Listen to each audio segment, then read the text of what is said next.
Hello, everyone. We have another young Indian with us as voice of the young series. Right now, we have with us Rishi Dewan. Let's listen to him. Over to you, Rishi. Hi, sir. Hi, everyone. So, firstly, before I begin with my introduction and what I really want to talk about, I would like to take a moment to discuss how this particular initiative by Sir is extremely important because I think most of the people that Sir is interviewing are economists or budding economists, perhaps. And I feel that economics as a subject is all about ideas being translated into research, being translated into some conclusions. And having the horizon, without having our horizons open to different viewpoints, we cannot have productive discussions in economics. So the initiative that Sir has taken with over, I think, 150 episodes so far, I think it will give all of us a lot of viewpoints that we can talk about, we can discuss, and therefore build our careers in economics. So thank you so much, Sir, for this opportunity. Okay, And hang on for a second. Let me say something which I would have said perhaps at the end, that actually I want now to broaden this channel so that the initiatives don't come from just me. I want to empower the youth so that if the young people in college or in corporate job or wherever, they want to use this channel for a particular way, they're most welcome to come up with the idea that you are in Shaheed Bhagat Singh College, now you have passed out, but say you were in Shaheed, your juniors in Shaheed Bhagat Singh College are in second year, they want to organize an event which is just not a college event, but has many colleges in Delhi or across, and they want to create an event and they need a channel. This is the channel to come to. The initiative I want to shift to the young people. It's no more my interviewing only young people. Young people can create their own events and they can use this channel to do that. Whether it is a discussion of one type or another, I don't know. It's not my job to do the thinking. It's the job of the young people to feel that they have the power to do what nobody else is allowing them to do. So for me, this is now a youth empowerment channel. So, okay, sorry to interrupt, Rishi. I was going to say it at the end, but since you said something at the beginning, I just want to add that this is the next phase of this channel, that I want the power to shift more and more to the young people to use it. Okay, thank you. Let's go. okay, so I think that's a great initiative, and that will surely help a lot of us. Okay, now moving forward to my introduction, I'm Rishi Dewan. I'm an economics honors graduated, like Sir said, from Shaheed Bhagat Singh College. I'm also pursuing CFA and FRM, which are certifications in finance, and I want to build a career at the intersection of economics, impact, sustainability, and finance. I think those are not very diverse fields, but I could niche it down to something, say, into impact consulting or impact investing, which is where I really want to end up. And other than that, as far as my journey over the last 21 years on this planet goes, I was supposed to enter aviation, and that was my plan till the middle of grade 12. But somehow I fell in love with the subject that is economics and shifted from economics to the intersection of economics and finance, and now to this smaller intersection of sustainability, impact, economics, and finance. That's a bit about me. As far as my hobbies go, I am interested in chess. I've been playing chess for nearly a decade now. I have been a tabla player. I have a professional diploma, a senior diploma in tabla, and yes, I think that is largely about my hobbies, my experiences so far. So, what else do you want to tell us? Sir, I have this very I think that we have had enough conversations about, say, how macroeconomics determines equilibrium, growth, etc., through models, uh, through models based on aggregate supply, aggregate demand, through models based on the Harry-Doman model, for example, models based on technology. And in the microeconomic level, we talk about how equilibrium growth is determined by uh, demand, supply at the individual level, how industries operate, etc., is developed. Sir, but however, what I've come to realize over 5, 6 years of spending time in economics, in finance, and these fields is that the crux of all of this boils down to sustainability. Sustainability I'm not talking about sustainability from an environment perspective, where what I mean by sustainability is whether or not my plans, my ideas, my decisions are going to be the same for the next 15 years. There might be minor altercations because of, say, changing business environment, changing in economic environment. That is fine. But are my policies forward looking for the next 15 years? That's something that are my policies or my decisions perhaps forward looking for the next 15 years? That is something that I feel is very important. So I'll give you an example of where I come to, or where this comes from. So I think, so we all are aware that Japan has had negative interest rates for a very long period of time.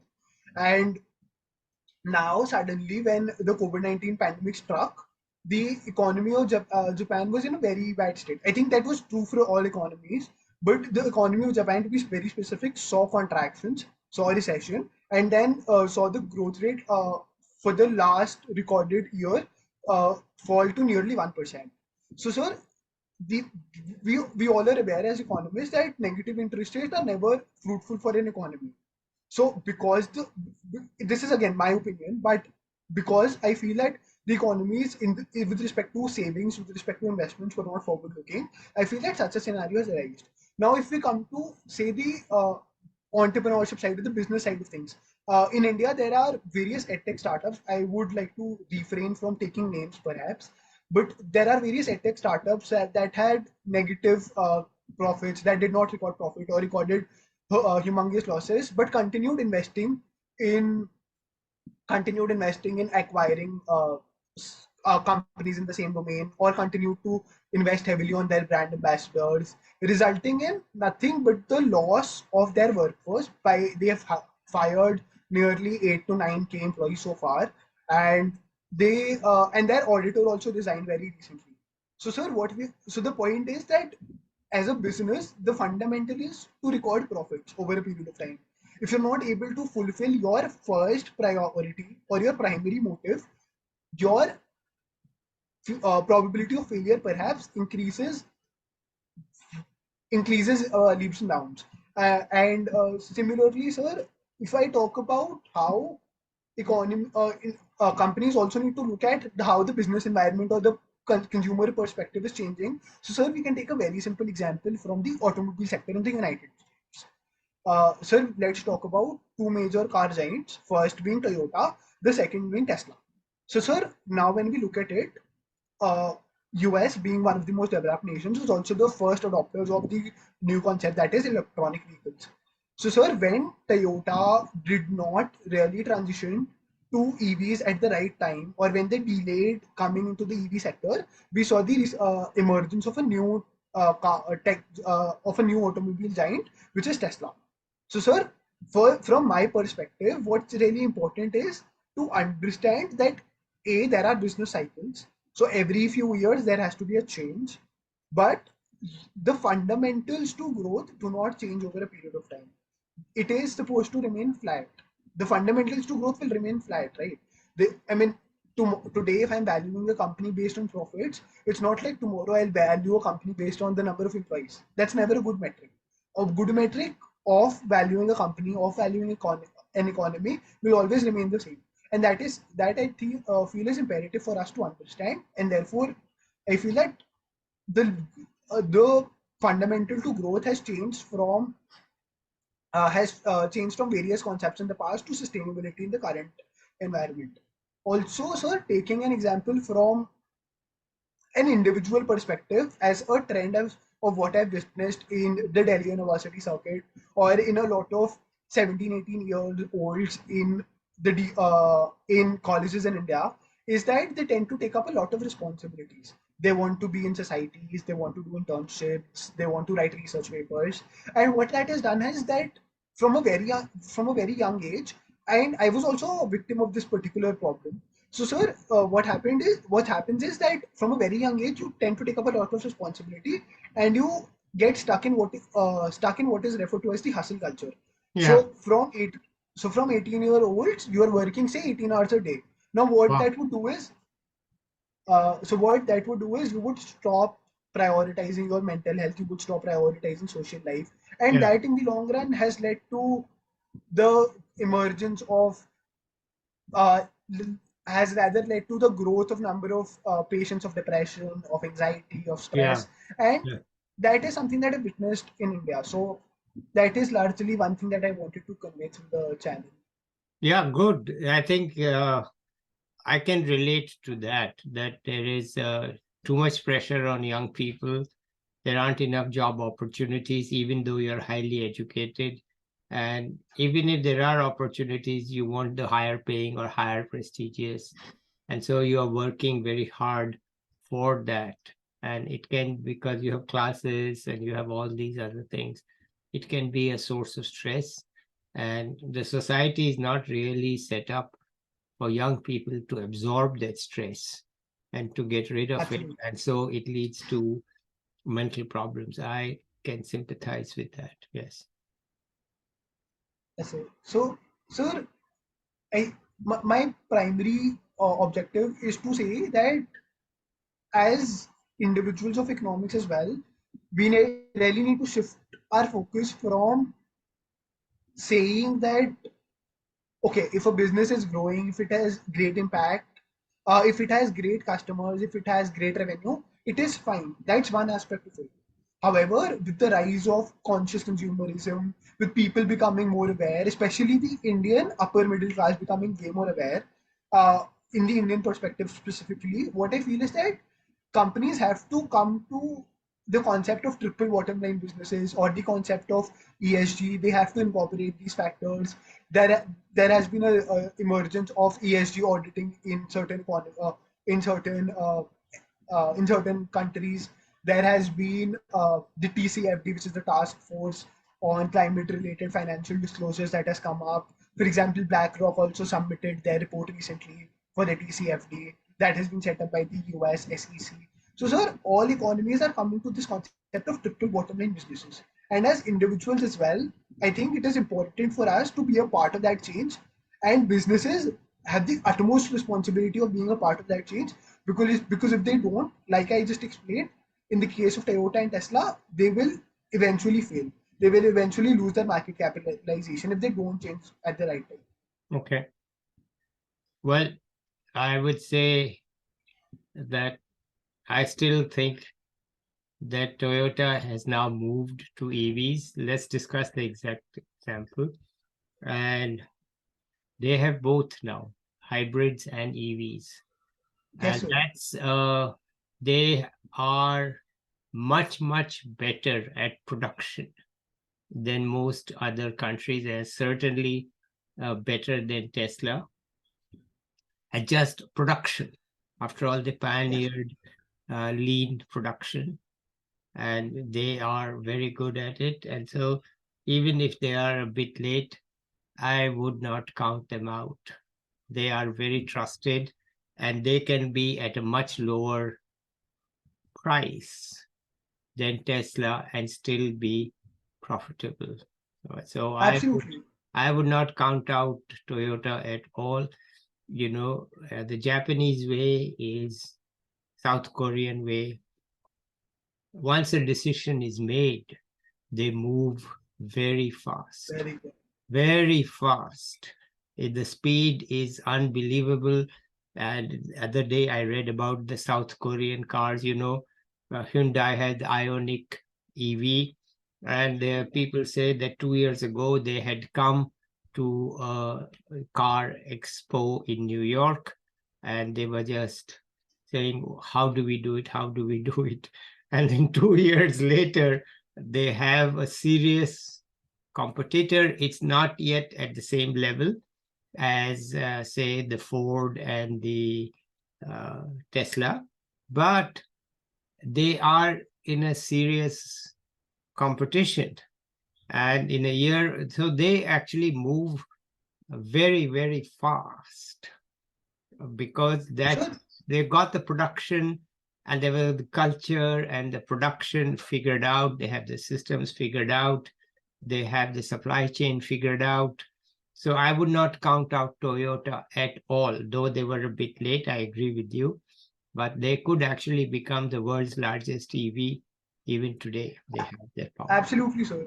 Absolutely, sir. So the sole point of giving this example was that if you are late, or if you don't act, you will eventually lose out to newer players that are emerging in the market. Yes. Let's say, sir, so even if I take another example, there are a lot of companies that were producing FMCG products in India.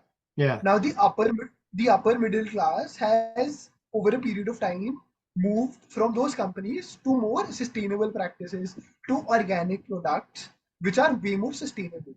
So sir, the trend is that if you don't act, if you don't change at the right time, there will be a newer competitor that you will have to face.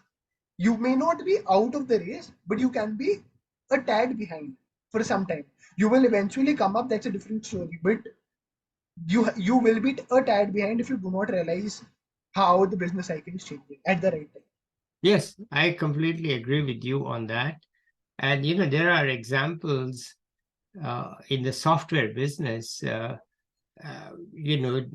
most famous spreadsheet dominant in the 1980s was Lotus 123. You may not remember it, you're too young, but in 1980s, Lotus 123 ruled the world. Okay, it was the spreadsheet and it was the only one. Before that was VisiCalc. VisiCalc actually made computers common because word processing was no big deal, but calculations by hand were a big deal. And once you got a spreadsheet, you didn't want to let go. So VisiCalc actually made computers common in offices because those who were doing the calculations, they said, listen, if I make one mistake, I have to repeat everything. This is it. Get me a computer. People who were Right. typing, they didn't want to do it. So VisiCalc was dominant, and then it was Lotus 123, and VisiCalc didn't rule the world. VisiCalc started it. Lotus 123 used to dominate the world, and today you don't even know what is Lotus 123 Right. because it Right. vanished. It just vanished because it did not adapt to the changing times. And also in word processing, there was a product called WordPerfect, and WordPerfect was really a perfect product, but it lost out to Word. Word was always an inferior product compared to WordPerfect.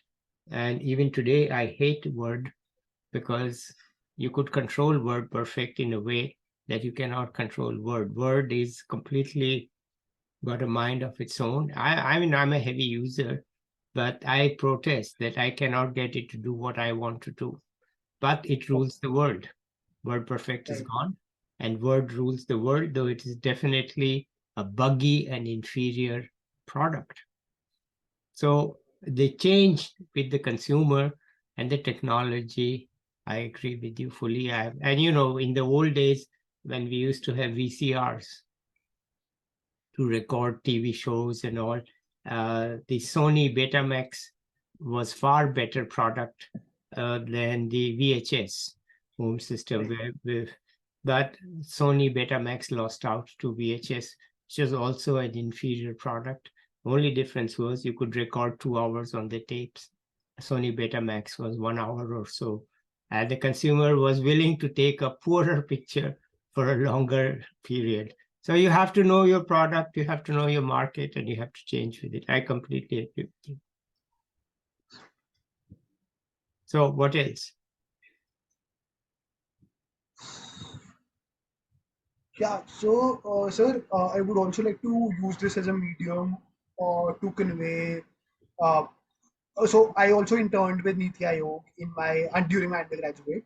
So, I would also like to talk about my experience because that is one thing that a lot of people on LinkedIn reach out to me and my friends at Niti, just to talk about how that experience is. Yeah, Uh, so, sir, Niti Aayog, like all of us are aware, is the premier think tank of the Indian government, and interning the organization is a prestigious deal. So, sir, how the internship at Niti Aayog works is it's a really interesting program. So you get to work in the government machinery, and you're also required to write your own report, wherein you're supposed to pick up an aspect of your vertical, and you have to talk about how that can be improved, what are the challenges, etc. So, sir, I had taken up the topic of aspirational districts program, which is by far the world's largest socio equitable growth program.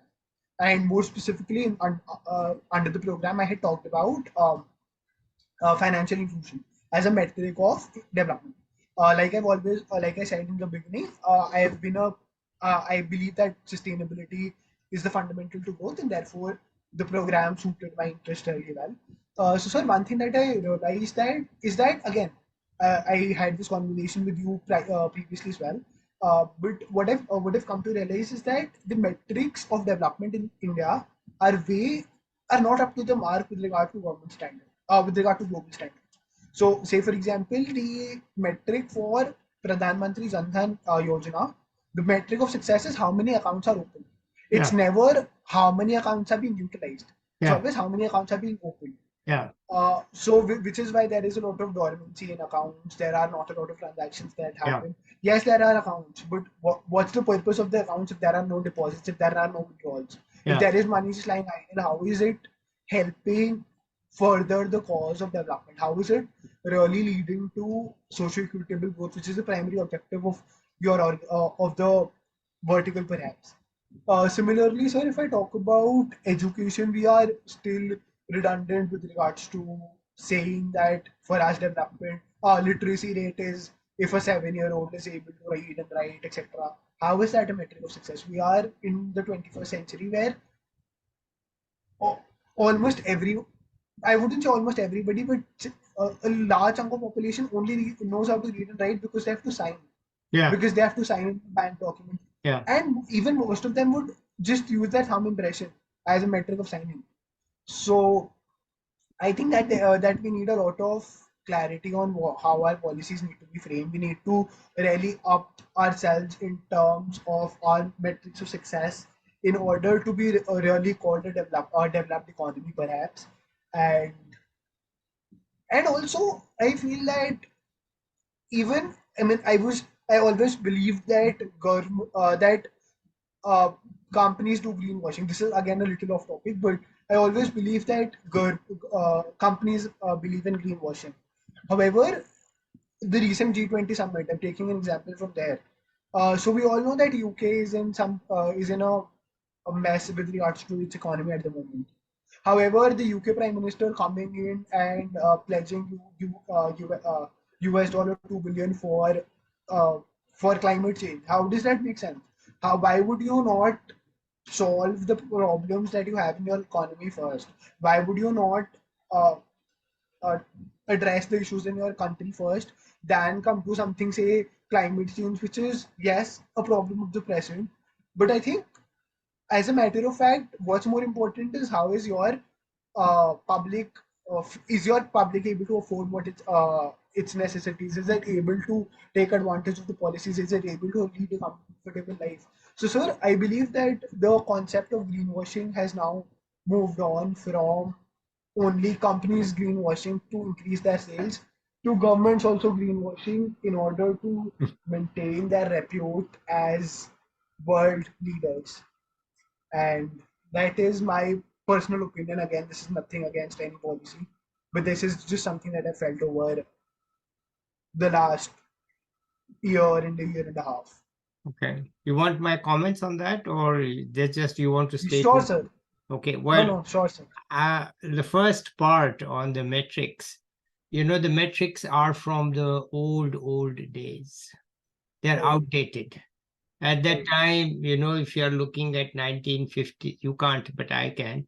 1950s and 60s, literacy of being able to sign your name was a big deal, right? So the metric became like that. Can you sign your name in your native language? Okay. That was itself a huge change. So it was perhaps reasonable. And as for people having a bank account, that was a dream. That can you even actually walk into a bank or have any right, contact with the bank?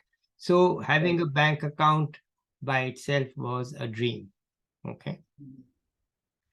Today they are completely outdated, right? Right. And I'll put it in a broader concept. And that is that we need to focus on the outcomes, not on the input and the output. Okay. So the output in that case is a bank account for each person, right? And okay, it's an output, but it's not an outcome. The Right. outcome is there only if the account is used and is used in a way that is not an abuse or really helps the person to achieve certain goals that the person has, then you get the outcome.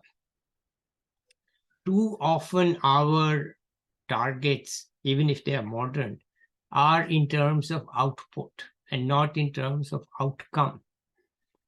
Or what some people call as impact, to not confuse. So you can say there's an output and there's an impact, right? And I just use the term outcome because it's traditional, but we can say impact or outcome. Output is not enough. Output is not enough. You can say, in fact, when I was still working as a consultant for the World Bank in 2002, we had the energy minister of South Africa come on a visit, and she posed a problem to my boss and me. She says, listen, we have electrified all the poor households who were denied electricity by the whites under the old regime. So we have electrified them in the rural areas, and we have even subsidized the price, but they still cannot pay their bill. So because they were so crushed by apartheid that they don't really are able to generate any income. They are not educated, or their productivity was crushed, and they have not yet recovered from it. It's only 7 or 8 years since apartheid went away. So now we are facing the problem that even at the subsidized price, these people cannot pay the bill. And so do we disconnect them or not disconnect them? Can we somehow increase their incomes in the villages with electricity? So the output was there. Okay, we are connected, all of them. Okay, fine. And we have subsidized them too. So the financial angle is also there. But the outcome is not there, because if they don't pay the bill, then the electricity connection is gone, right? And if we cut off so many people, then what's the point of connecting them, right? Right. So we were asked, can you come to South Africa? I won't go into all those details, but I just want to tell you the story that, yes, output is not the same as the impact.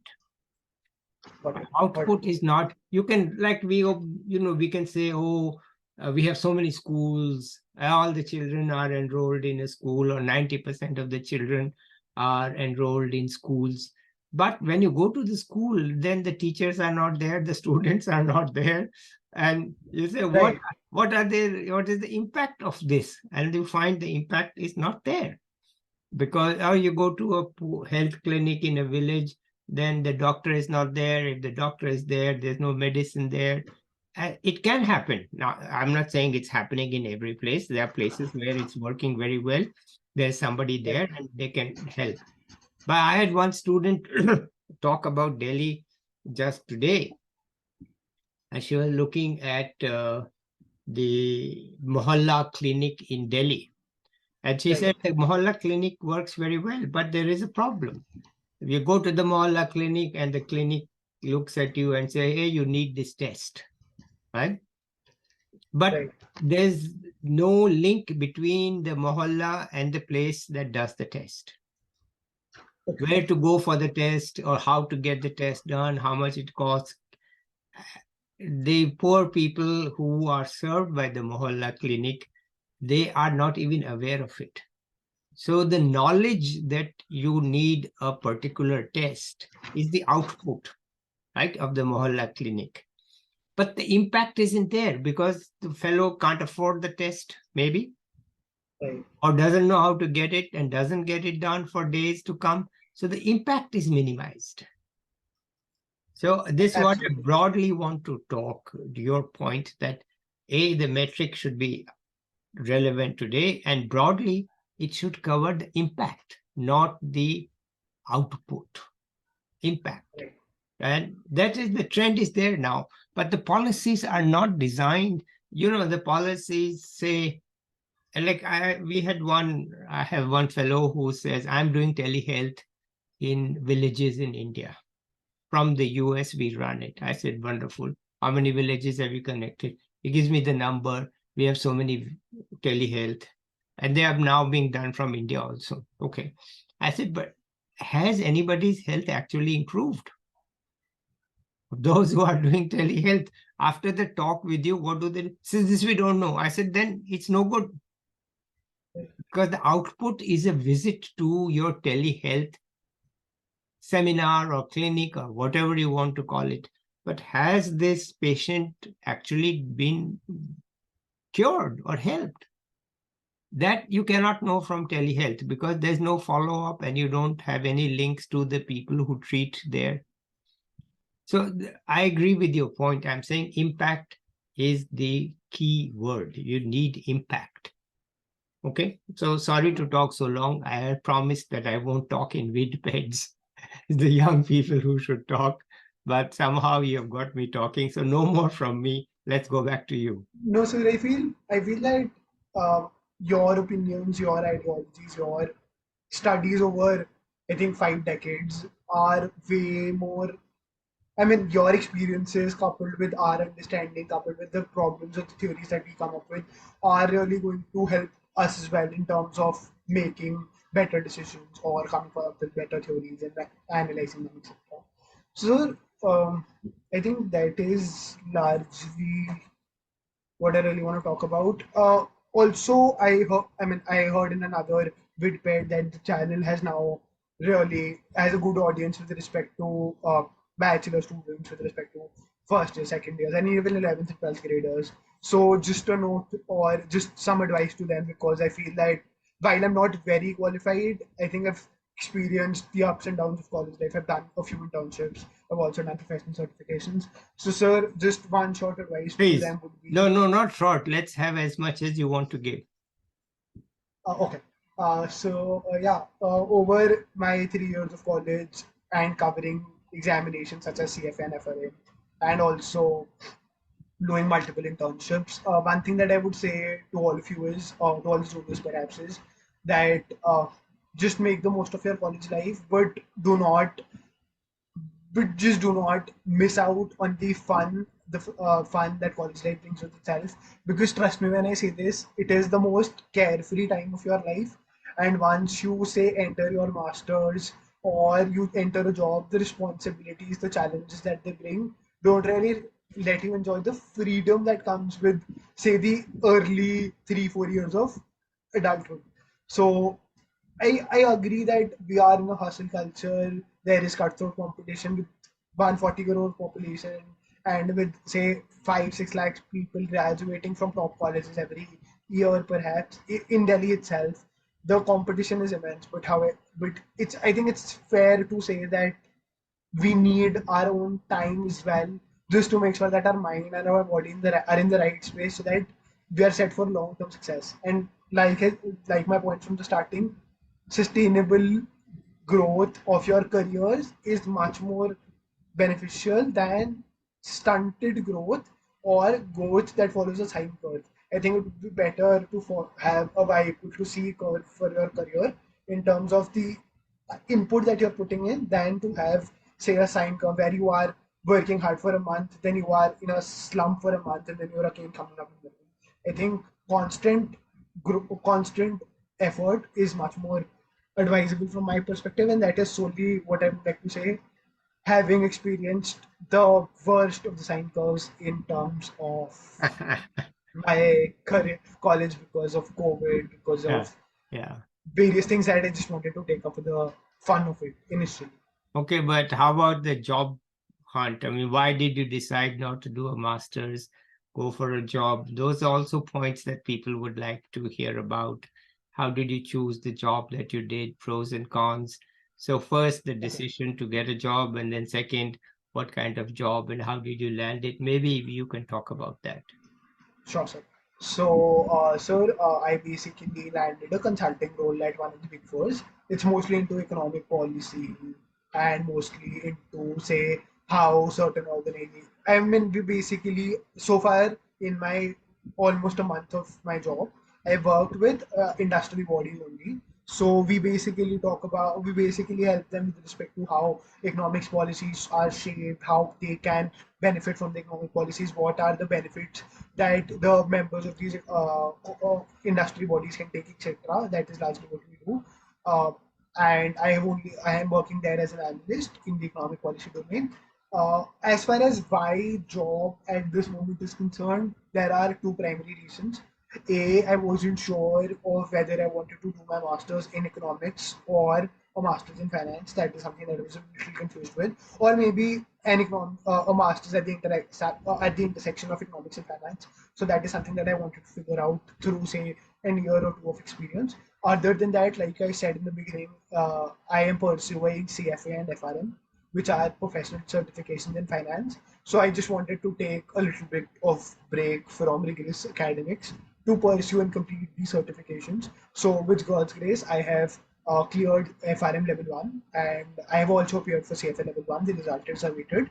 Uh, so just wanted to take some time off for these examinations, and I also wanted to, give myself some sort of break from the academic rigor to explore other varied interests that I have. So I've recently also started writing on LinkedIn. I talk about college life, I talk about economics, I talk about policy on LinkedIn, and I am also ideating a startup. I'm also working on various other things that excite me. I'm also figuring out how I can create an impactful organization specifically focused on bridging the gap that exists in the education system in our country. How maybe I could set up an NPO or something. That is something that I'm figuring out. Or maybe just affiliate myself with an NPO to get a sense of what are the gaps in education that we're currently facing. So there are a lot of things that I want to explore. So having a job and not being in a very rigorous academic program helps me explore these domains, helps me, study all of this. So I just feel that by not really doing masters and giving myself time to do things that really mean a lot to me on a personal level, which is, say, for example, bridging the gap in education, bridging the gap in health.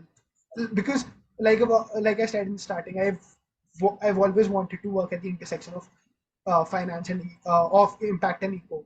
So I think the impact part is somehow being covered in these various new ventures that I plan to ideate. So that's Wonderful. primarily That's a very objective. good explanation. You are actually not just, and by the way, the money is also helpful.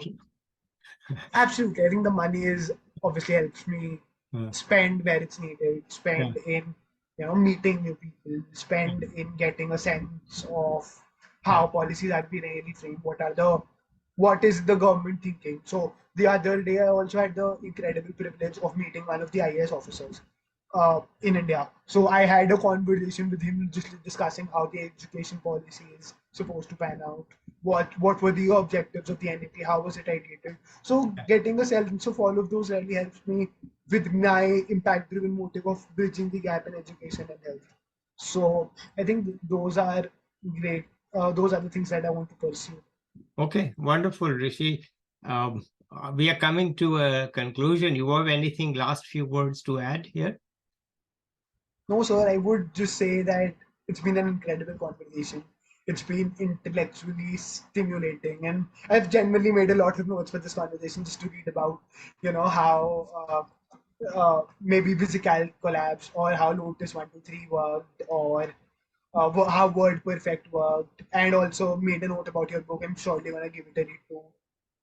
Also, the difference between output and outcome. So these are aspects that I have taken in from this conversation, and I'm surely going to read about them, and Okay. probably also write about them for the general audience that I have on my Wonderful, wonderful. Okay, Rishi, let's end it here.